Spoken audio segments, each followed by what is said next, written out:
கனி சொரியும். மாடு கட்டி போரடித்தால் மாலாது சென்னல் என்று, குதிரை கட்டி போரடித்தால் குவியாது சென்னல் என்று, ஆணை கட்டி போரடிக்கும் அழகு திருநாடாகப்பட்ட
இரு பேர்களும் சிறப்பாகவே ஆண்டு வருகின்றார்கள். அப்படி சிறப்பாக ஆண்டு வரும்போது ஹரிராம மூர்த்தியாகப்பட்டவர் சுமித்ரா தேவியின் சூழ்ச்சியினாலே 14 வருடம் வனவாசம் போயிருந்தார். 14 வருட காலம் வனவாசம் போயிருக்கும் போது இந்த சீதா தேவியாகப்பட்டவளை தென்னிலங்கையை ஆண்டு வந்த 10 தலை கொண்ட ராவணேஸ்வரன் சீதா தேவியை சிறையெடுத்து அசோகவனத்துல கொண்டு 10 மாதம் வைத்துக் கொண்டார். அப்போ 10 மாதங்கள் வைத்திருக்கும் போது வானர படைகளோடு ஸ்ரீராமமூர்த்தி அந்த படைகளின் உதவியோடு 10 கடலுக்கும் அங்குமிங்குமாகவே பாலத்தை கட்டி ஸ்ரீராமமூர்த்தி சீதாதேவியை மீட்டெடுத்து ராவணேஸ்வரனை வதை முடித்து அக்னி பிரவேசம் செய்து ஹரிராமமூர்த்தியும் அன்னை சீதாதேவியும் இப்படி அமர்ந்து வருகின்றார்கள். அப்படியாகவே அமர்ந்து வருகின்ற பொழுது ஸ்ரீராமனுடைய ஆட்சியானது எப்படி இருக்கு தெரியுமா? அயோத்தி மாவட்டத்தில் ஹரிராமராட்சி 1000 மந்திரி 64 தலையார் மந்திரியம் பிரதானி மற்றும் உள்ள சயனிகள் சேனாதி படைகளோடு சிறப்புடனே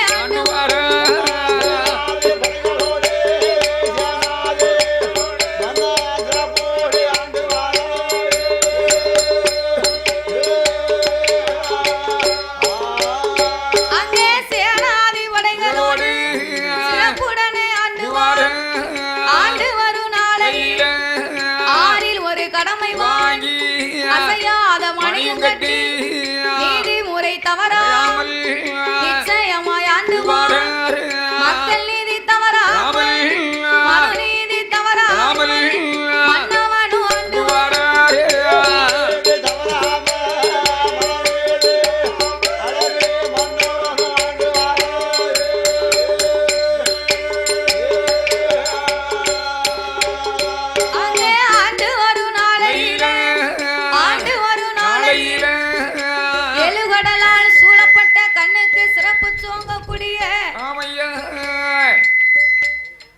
இயற்கையின் எழில் நிறைந்த அந்த அயோத்தியாபுரி பட்டணத்தை ஹரிராமமூர்த்தி ஆறில் ஒரு கடமை வாங்கி அசையாத மணிகளை கட்டி நீதிமுறை தவறாமல் மன்னன் நிச்சயமாகவே ஆண்டு வருகின்றார்.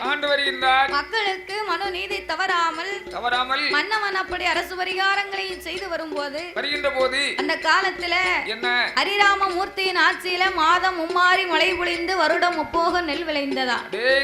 10 நாளைக்கு ஒரு மழை அப்படி பெஞ்சிருக்கு. அந்த காலம் நல்லவங்க இருந்திருக்காங்க. ஆமா நல்லவங்க. அதாவது அந்த அயோத்தியாபுரி பட்டணத்திலே ஒருவர் படித்தவர் என்றும் இன்னொருவர் படிக்காதவர் என்றும் கிடையாது. இல்ல. ஒருவர் ஏழை என்றும் இன்னும் ஒருவர் பணக்காரர் என்றும் கிடையாது. ஒருவர் கோடீஸ்வரன் என்றும் இன்னொருவர் குடிசையில் என்றும் கிடையாது. இல்ல. அந்த காலத்துல அயோத்தியாபுரி பட்டணத்துல இருக்கக்கூடிய மக்களுடைய வீட்டுல கதவே கிடையாதா? கதவு கிடையாது, அதனால கதவு இல்ல. களவாங்கலன்னு சொன்னா அத்தனை பேரு உண்மை பேசுவர்கள், பொய் பேசுபவர்கள் கிடையாது. ஒரு வார்த்தை நீ சொல்ல வேண்டியது, நான் போய் களவாண்டு வந்திருப்பேன். நீ ஏற்கனவே பெரிய களவாணி. சரி. களவு இல்லைன்னு சொல்லி அந்த அயோத்தியாபுரி பட்டணத்துல யாருக்கும் பயமே கிடையாது. அயோத்தி என்றாலே பயம் இல்லைன்னு அர்த்தம். அந்த வார்த்தைக்கு பொருள் வந்து பயம் இல்லை என்பது அர்த்தம். அதுக்கு தான் அயோத்தி. அயோத்தி அப்படிங்கிற வார்த்தைக்கு பயம் இல்லை அப்படின்னு அர்த்தம். அப்போ அந்த அயோத்தியாபுரி பட்டணத்துல களவு இல்லாத காரணத்தால் மக்கள் யாருமே பூட்டு கதவு எல்லாம் கிடையாது. நம்ம நாடு மாதிரி திண்டுக்கல் பூட்டு எல்லாம் போய் நம்ம இப்ப 4-5 பூட்டு போட்டு முதல்ல ஒரு கிரில் கேட்டு அதுக்கு பிறகு ஒரு சற்று அதுக்கு அடுத்து ஒரு மரக்கதவு, அதுக்கு உள்ள ஒரு இரும்பு கேட்டு, அதுக்கு மேல ஒரு திரை, அதுக்கு உள்ளதான் ஒரு மரத்தால கதவு போட்டிருப்போம். 4 பூட்டு இருந்தாலும் சரிதான். இந்த கல்ல பைய எங்க இருந்துதான் வாராமனே தெரியல. எத்தனையோ காவல்துறை அதிகாரிகள் கண்காட்சிக்கிட்டு தான் இருக்காங்க. இருந்தாலும் அவங்களையும் கண்ணை மறைச்சு சில இடத்துல களவு நடத்துறதான் செய்யுது. ஆமா. அப்போ அந்த மாதிரி இருந்தாலும் அவங்க கண்ணுல எப்படி எப்படித்தான் ஆகணும். அவனை எப்பாயிரம் போட்டு அவனை இது பண்ணிடுவாங்க களவண்ட போல. அப்படி கதவு போட்டு பூட்டிருந்தாலும் சரி சன்னல் வழியா எட்டி பார்க்கான். அப்படியா?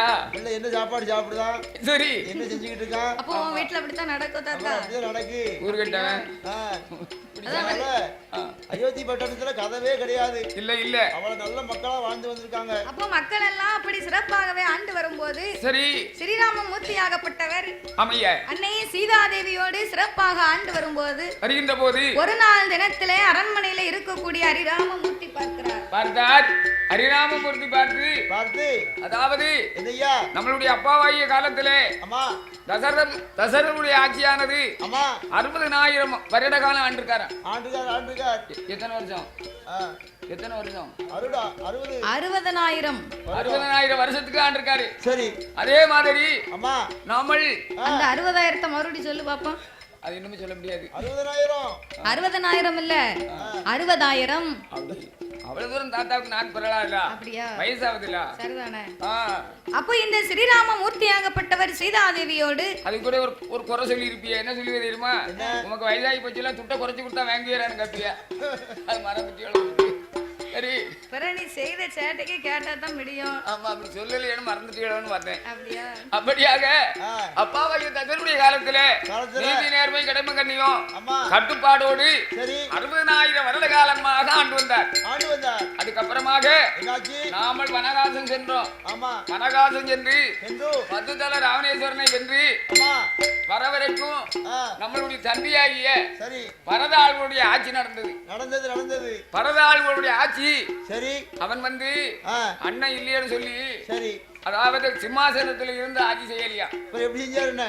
அதாவது ஆட்சி செய்யக்கூடிய பரிபாரம் என்னன்னு கேட்டீங்கன்னா ஹரிராமருடைய பாதரட்சையை எடுத்து சிம்மாசனத்தை எடுத்து வைத்து அப்படித்தான் ஆட்சி பரிகாரம் செய்தார். பரதாழ்வாள் வந்து அண்ணனுடைய அரசவையிலே நம்ம இருக்க கூடாது. அப்படி இருந்தா அண்ணனுடைய ஆசனத்தில் இருந்ததிலே நமக்கு மதிப்பில்ல, அண்ணன் மேல் உள்ள பாசத்துக்கும் மதிப்பில்ல அப்படின்னு சொல்லி இந்த ஹரிராம மூர்த்தியாகப்பட்டவர் அவர் வனவாசம் போயிருக்கும் போது பரதாழ்வாள் அருந்ததியர் செய்து வந்த பாதரட்சியை எடுத்து வைத்து ஸ்ரீராமனுடைய பாதரட்சியை சிம்மாசனத்துல வைத்துத்தான் அரசாட்சி செய்து வந்தாரா. இது நம்மளுடைய ஆட்சியா இருக்க கூடாது, அண்ணனுடைய ஆட்சியாகத்தான் இருக்கணும்னு சொல்லி பரதாழ்வாள் அவ்வளவு மரியாதையோடு ஸ்ரீராமனுடைய பாதரட்சையை வைத்து சிறப்பாக ஆண்டு வந்தார். அப்போ அண்ணன் மேல அவனுக்கு என்ன ஒரு பாசம் பாருங்க. இப்ப நம்ம அப்படியா இருக்கோம்? அப்படி எல்லாம் கிடையாது. அண்ணன் எப்பவும் போவான், தின்ன எப்பவும் காலியாகும் நம்ம எதிர்பார்த்துக்கிட்டு இருக்கோம். அப்படியா? அதுக்குத்தான் சொல்லி இருக்காங்க வள்ளுவருக்கு வாய்த்தது மனைவி, ராமனுக்கு வாய்த்தது தமயம்னு சொன்னாங்க.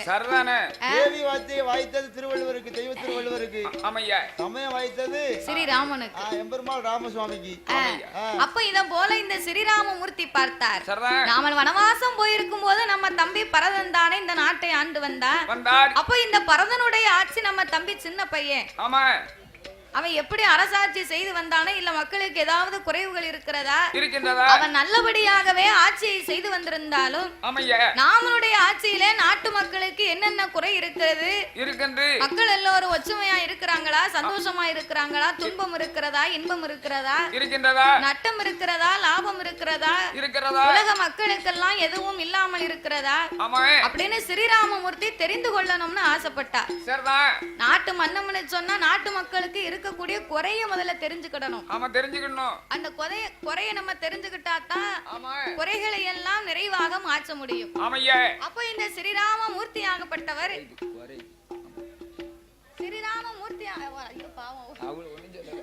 ஸ்ரீராமமூர்த்தியாகப்பட்டவர் அரசவையிலே அனைவர்களையும் வரவழைத்தார். 1000 மந்திரிமார்கள் 64 தலையாரிமார்கள் இருக்கும் போது தலையாரிமார்கள் மந்திரிமார்களை எல்லாம் வரவழைத்து பாருங்கப்பா மந்திரிய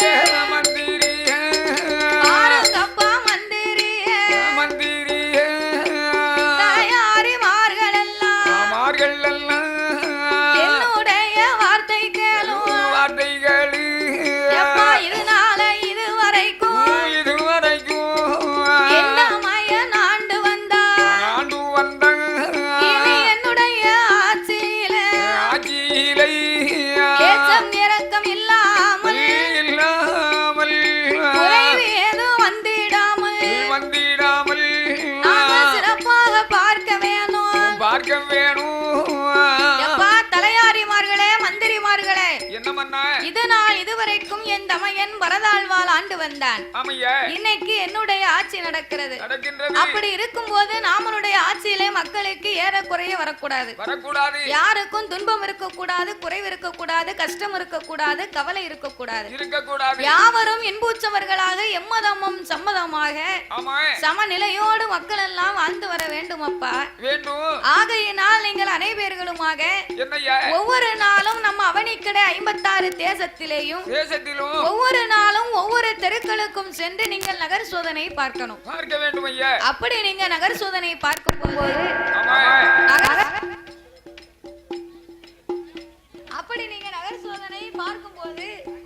பார்க்கின்ற இடத்திலே ஏதாவது குற்றம் குறை நடக்குமேயானால் அந்த குற்றம் குறை நடக்கும் போது நீங்கள் போய் யாரும் தண்டனை கொடுக்க கூடாது. என்ன நடந்தது என்று என்னிடத்தில் தான் நீங்க வந்து சொல்லணுமே தவிர நீங்கள் அந்த இடத்திலே தண்டனை கொடுப்பதற்கு உங்களுக்கு அதிகாரம் இல்லை. தவறு செய்தவர்களுக்கு நீங்கள் தண்டனை கொடுக்க கூடாது. அப்படி கொடுத்தீர்களேயானால் நடந்து வச்சு என்னிடத்தில் சொல்லாமல் இருந்தீர்களேயானால் உங்களுக்கு ராம துரோகம் பிடிக்கும் என்று சொல்லி ஸ்ரீராமமூர்த்தியாகப்பட்டவர் ஆணையிட்ட போது அந்த தலையாரிமார்கள் மந்திரிமார்கள் எல்லாம் ஒன்று கூடினார்கள். அவர்கள் அப்படியே ஆட்டும் என்று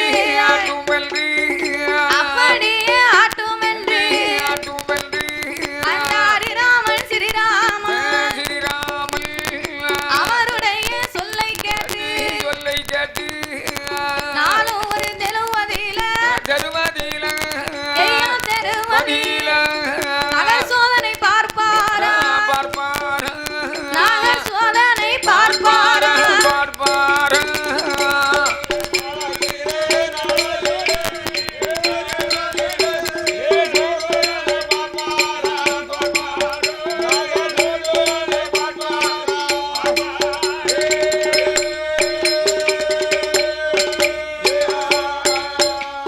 அவர் நாளும் ஒரு தெருவதி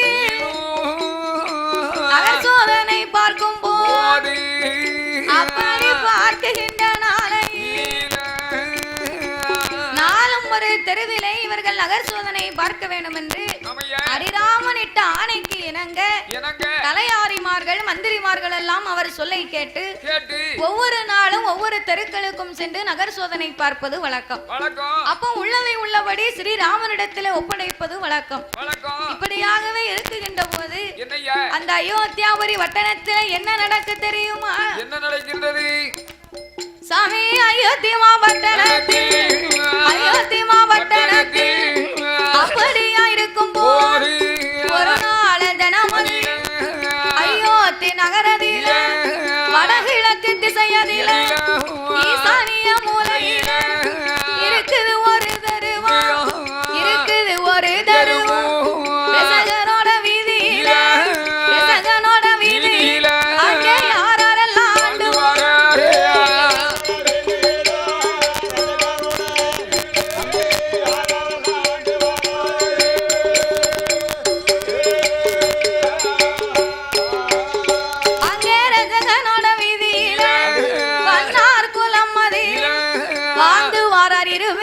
அவர்கள் மாடவன்னார் மாறி பிள்ளை மன்னவனும் தேவியுமா மனமகிழ்ந்து வந்து வாரார் கொண்டவனும் தேவியும் புறமுடனை ஆனும் தேங்காயும் நீரும் போல தெளிவாக ஆண்டுவார் ஒருவர் சொல்லை ஒருவர் கேட்டு ஒருவர் கேட்டு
மண்டபமும் ஆமையே ஆனை கட்டும் ஜாவடி அவருக்கு அலங்கார மேடை ஆமா குதிரை கட்டும் தாழ்வடம் அவருக்கு கொட்டார சாவடிகள் ஆமையா இப்ப ஏற்பட்ட மண்ணும் மனையோடு பொன்னும் பொருளோடு சொத்து சுகத்தோடு மாட மாளிகை கூட கோபுரங்களோடு ஆமையா மாடவன்னாரும் மாரிப்பிள்ளையும் சிறப்பாக ஆண்டு வருகிறார்கள் அப்படி இரு பேர்களுமே சிறப்பாக ஆண்டு வரும்போது அவங்க தொழில் என்ன தொழில் ரசகர் குலத்திலே அழுது துவைப்பது இதுதான் அவங்களுடைய குலத்தொழில் அப்ப இந்த ரசகனுடைய வீதியில் இருக்கக்கூடிய பன்னார் குலத்திலே வந்து பிறந்த மாடவன்னார் மாரிப்பிள்ளைக்கு அவங்க வந்து தொழில் தான் அந்த சலவை தொழில் செய்து வராங்களே தவிர அவங்களுக்கு மாட மாளிகை கூட கோபுரத்தால எந்த குறையுமே கிடையாது பன்னார் குலத்திலே இவங்க தான் அவர்களுக்கெல்லாம் ஒரு பெரிய ஒரு தலைமையில் இருக்கக்கூடியவராக வசதி வாய்ப்புல பெரியவங்க ஆனா நமக்கு வசதி இருக்கு வாய்ப்பு இருக்கு சொத்து இருக்கு சுகம் இருக்கும்னு கொஞ்சம் கூட அவங்க மனதுல வந்து தவறான எண்ணம் கிடையாது பெருமையே கிடையாது கௌரவம் இல்லாத மனுஷங்க அப்ப இந்த மாடவன்னாரும் மாரிப்பிள்ளையும்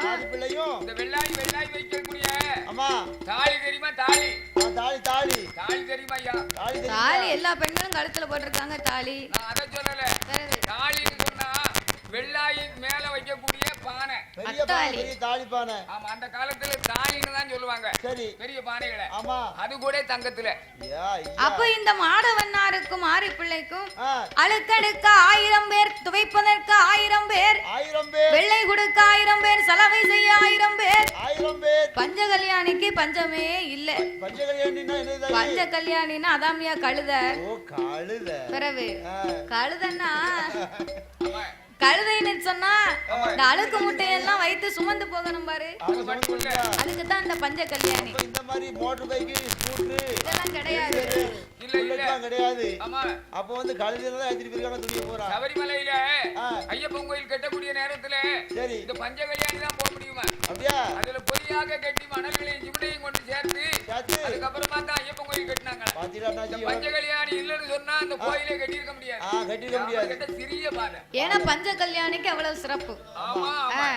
அப்ப இந்த பஞ்ச கல்யாணிக்கு அவங்களுக்கு பஞ்சமே இல்ல ஏராளமா உள்ளது பிறகு அப்ப அழுக்கடுக்கு 1000 பேர் துணி துவைக்க 1000 பேர் சலவை செய்ய 1000 பேர் வெள்ளாவி வைக்க 1000 பேர் அத காய போட 1000 பேர் அதை எடுத்து தேய்க்க 1000 பேர் வீடு வீடுக்கு கொண்டு கொடுக்க 1000 பேர் அப்ப 1000 பேர்களோடு இந்த மன்னவன் தேவி இப்படி ஆண்டு வந்தாலும் கௌரவம்னா 2 பேருக்கு என்னன்னே தெரியாது அப்ப ஏற்பட்ட அன்பு உள்ளம் கொண்டவர்களாக நம்ம கையில 10 ரூபாய் இருந்துட்டா போதும் 10 ரூபாய் இருந்துட்டாளா எப்ப 12 மணி ஆவதுன்னு சுடியா துடிச்சிக்கிட்டு 10 ரூபாய் இருந்துட்டுன்னா அவனை கையில பிடிக்க முடியல வெள்ளை வேட்டி வெள்ளை சட்டை நெத்தி நிறைய திருநீர் பட்டை இத்தனையும் பூசி அந்த சட்டை பைக்குள்ள 10 ரூபாய வச்சு நானும் பெரிய ஆளுதான் என்கிட்டயும் 10 ரூபாய் இருக்கு நம்ம என்ன பீத்துதான் வெள்ளை வேட்டி பண்டாரமா டிப் டாப்பா அலையுதம் இல்லையா ஒரு நாள் இப்படியே சட்டை நல்ல தேய்ச்ச சட்டை வெள்ளை சட்டை போட்டுனேன் சரி போனேன் கடைக்கு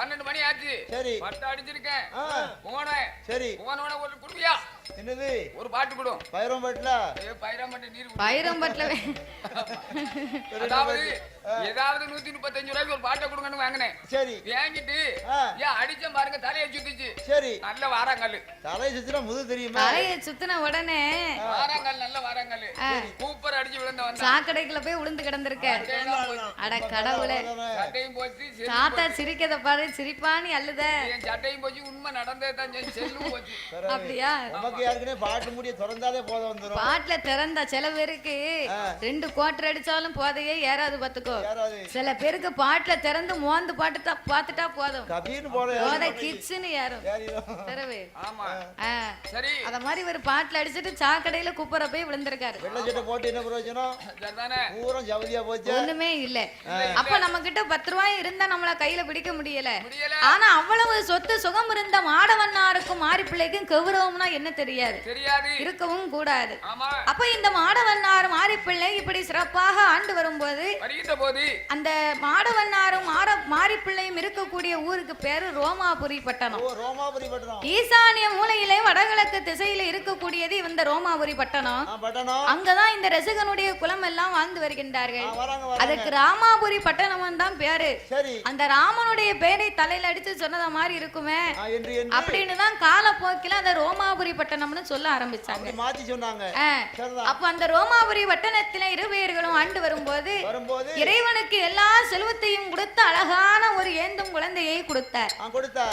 12 வருடத்திற்கு பிறகு இறைவனின் அருளாலே முத்துபோல் அவனை பெற்றெடுத்ததனாலேயும் ரசிகனுடைய குலத்திலே தன் மகனை வளர்ப்பதனாலே பெற்றெடுத்த ஆண் குழந்தைக்கு ரசகமுத்துவென்று பெயர் நாமங்களை கொடுத்து அந்த பெற்றெடுத்த ரசகமுத்துவை எப்படி வளர்த்து வருகின்றார்கள்.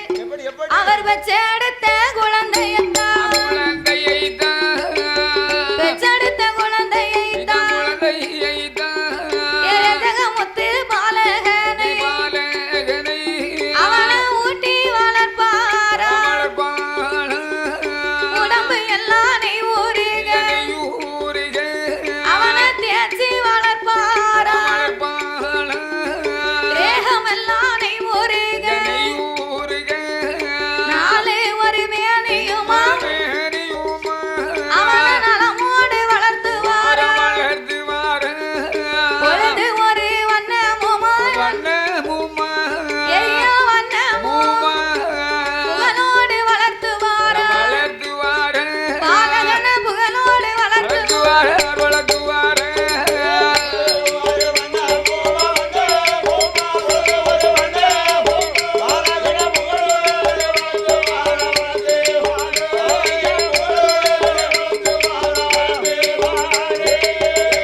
தேச்சி வளர்த்தா திரேகமெல்லாம் நெய் உருக நாலு ஒரு மேனையும் பொழுது ஒரு வண்ணமுமாக வளரும் பிறை சந்திரனை போலவே வளர்த்து வந்தார் இந்த மாரிப்பிள்ளை மாடவன்னார். அப்போ பெற்றெடுத்த இந்த ரஜகமுத்துவை சிறப்பாக வளர்த்து வரும் பொழுது தரையிலே விட்டால் தண்டை கால் நோகும், பூமியிலே விட்டால் ஒரு பாதம் நோகும்.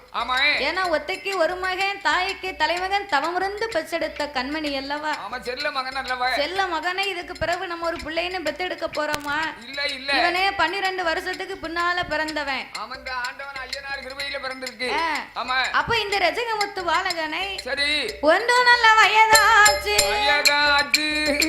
ஒன்று விளையாடுவானா, அவனுக்கு 2 வயதாச்சு இருந்து விளையாடுவானா, 3 நல்ல வயதாச்சு வயதுமாச்சு முடியிறக்கி அவனுக்கு முடியிறக்கி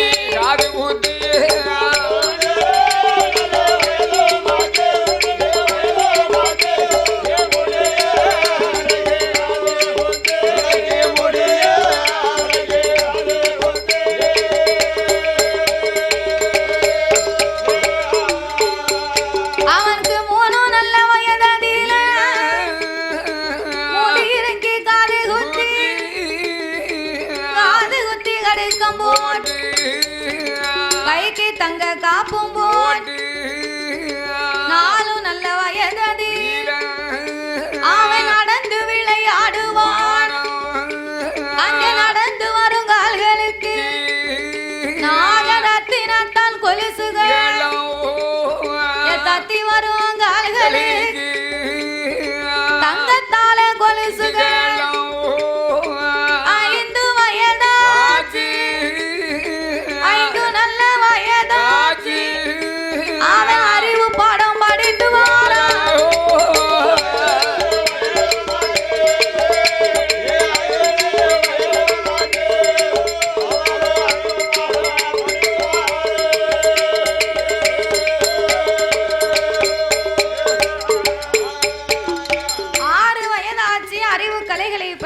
படித்தான் 7 வயதாச்சு ஏட்டு பாடங்களை எழுதினான் 8 வயதாச்சு என் சுவடி படித்தான் 9 வயதிலே ஓலையது எழுதுகின்றான் 10 வயதாச்சு பல கலைகளையும் படித்து அவன் 12 வயதாச்சு பல பாடமெல்லாம் படித்து வாரான் 16 வயதுக்குள் பல கலைகள் எல்லாம் தான் படித்து ரஜகமுத்து பாலகண்டா சிறப்பாக இருந்து வாரான் சிறப்பாக இருக்கும் போது அவனுக்கு 20 வயதாச்சு 21 வயதில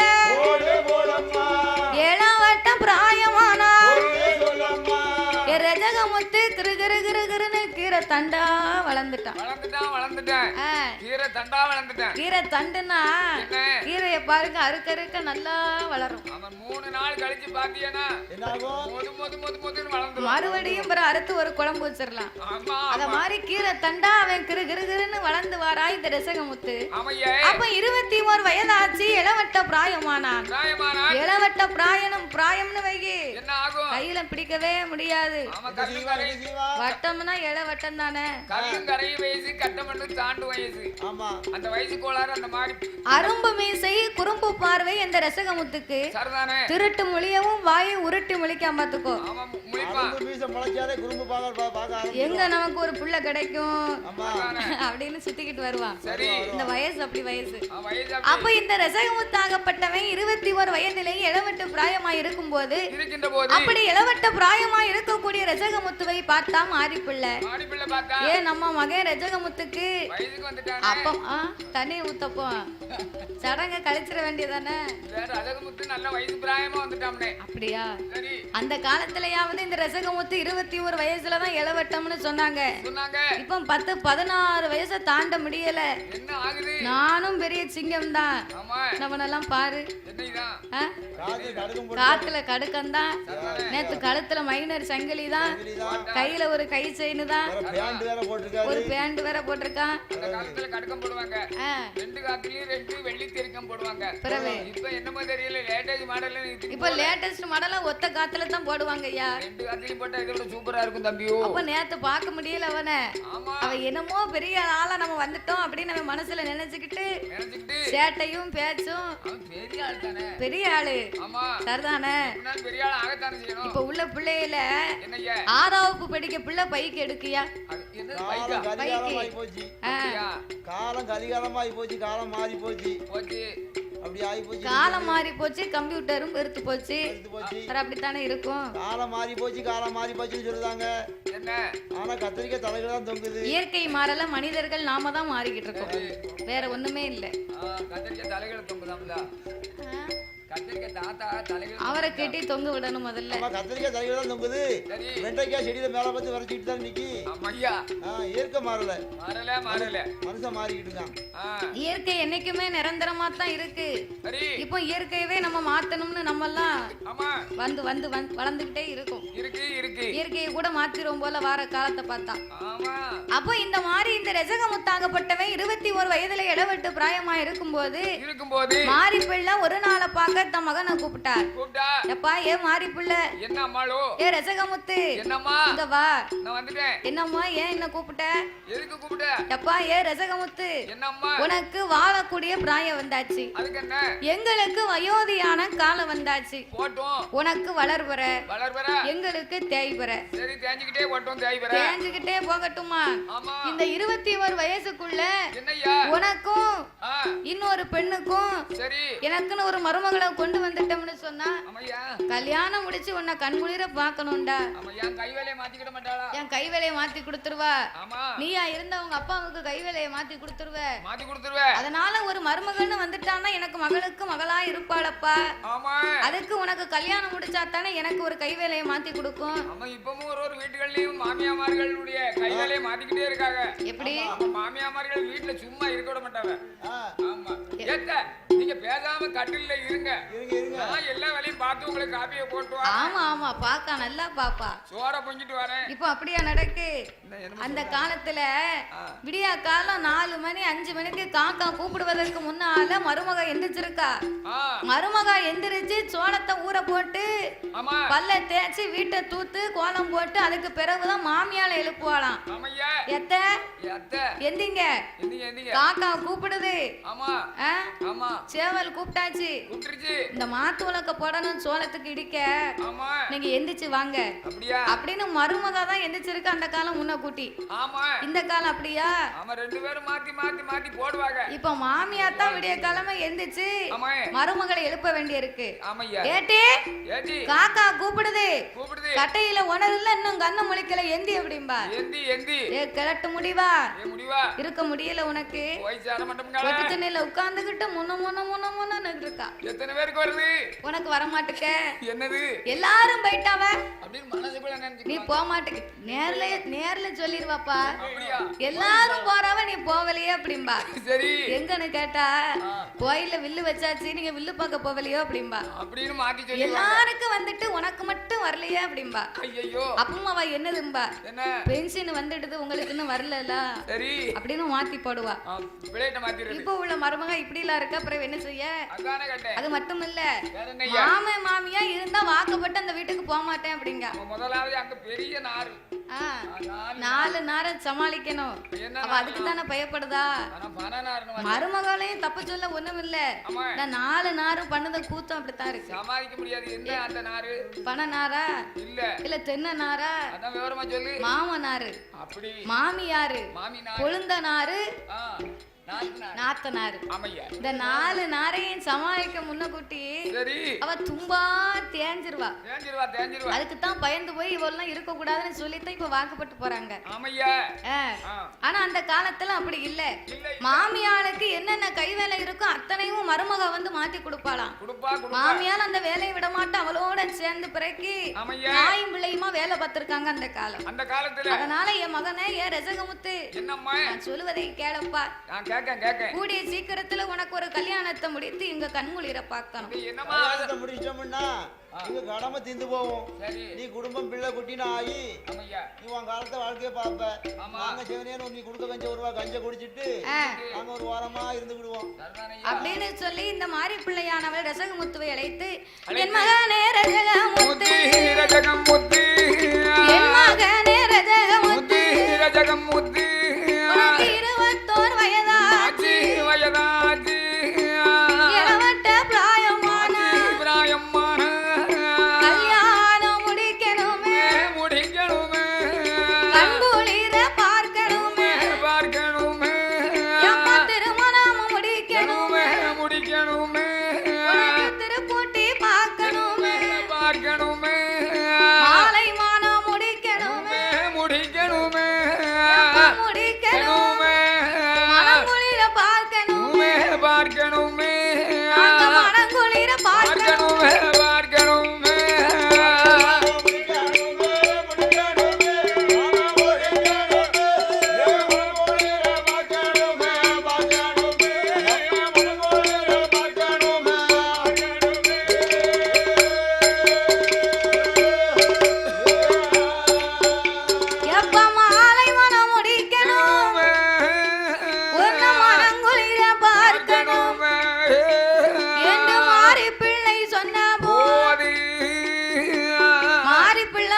கூப்பிட்டு இப்படி சொன்னா, கல்யாணம் முடித்து எங்க கண்குளிரம் பார்க்கணும்பா, அதுக்கு உன் சம்மதம் எங்களுக்கு வேணுமே. ரசிகமுத்து ஆட்டு வந்து சம்மதிக்க பார்த்தாரு மாடவண்ணார். ஏன் மாறி பிள்ளை, நம்ம மகனுக்கு கல்யாணம் முடிக்கணும்னு சொன்னா பொண்ணு எங்க போய் பார்க்கலாம்? அந்நியத்துல பார்த்தா ஆசவாசம் இருக்காது. நீங்க சும்மா இருங்க. எட்டுன வழியில போனாலும் அங்கேயும் அப்படி இருக்காது. நீ ரொம்ப வேலையை மட்டும் பாரு. செடி என்ன ஆடிக்கிட்டு இருக்குன்னு கேட்டுக்கிட்டு இருக்க கூடாது. நான் என்ன சொல்லுதேன்னு அதை மட்டும் நீ கேட்கணும். ஏட்டி அப்ப எனக்கு தெரியாது உன் பாடு உன் புள்ள பாடு. நீ எவளையும் கூட்டிக்கிட்டு வா, எவளையும் மருமகளா வச்சுக்க. எனக்கு என்ன மாடவண்ணாருக்கு அவர் சொந்தத்துல கல்யாணம் முடிக்கணும்னு ஆசைப்படுதாரு. மாறி பிள்ளைக்கு நம்ம வீட்டு சொந்தத்துல கல்யாணம் முடிக்கணும்னு ஆசைப்படுதா. அந்த காலத்துல வீட்டுக்குள்ள தன்னுடைய குடும்பத்துக்குள்ள அத்தை பிள்ளைங்க மாமா பிள்ளைங்க அப்படி கட்டுவாங்களாம். சொந்தத்துக்குள்ளே திருமணம் முடிச்சிருக்காங்க. இப்பவும் அது நடந்துகிட்டு தான் இருக்கு. அடுத்தவங்க கொடுக்க வேண்டாம். ஒண்ணுக்கு சொந்தக்கார பிள்ளைனா அவன் பாட்டு இருந்து சாப்பிட்டு போட்டுமே, அடுத்தவங்க கூட்டி ஏன் கொண்டு கொடுக்கு அப்படின்னு நினைப்பாங்களா. அப்படின்னு அந்த காலம் சொந்தத்துக்குள்ளே திருமணம் முடித்து சிறப்பா வாழ்ந்திருக்காங்க. அத மாதிரி இந்த மாறி பிள்ளை நினைக்கா, அடுத்தவன் வந்தா ஆசவாசம் இருக்காது. அண்ணா வேறு ஒருத்தி வந்தாளானா அவ வேற்றுமைய காட்டிடுவா. அடுத்தவள் தான் வந்தாளானா நமக்கு ஆசவாசம் இருக்காது. எங்க அண்ணன் மகா பெண் இருக்கா, அவள் பெயரு மகிழம்பூவா. அந்த மகிழம்பூவா பெண்கோடியை மன்னவா பெண்கோடியை என் மகனுக்கு முடிக்க வேணும். என் மகனுக்கு முடிக்கணுமே.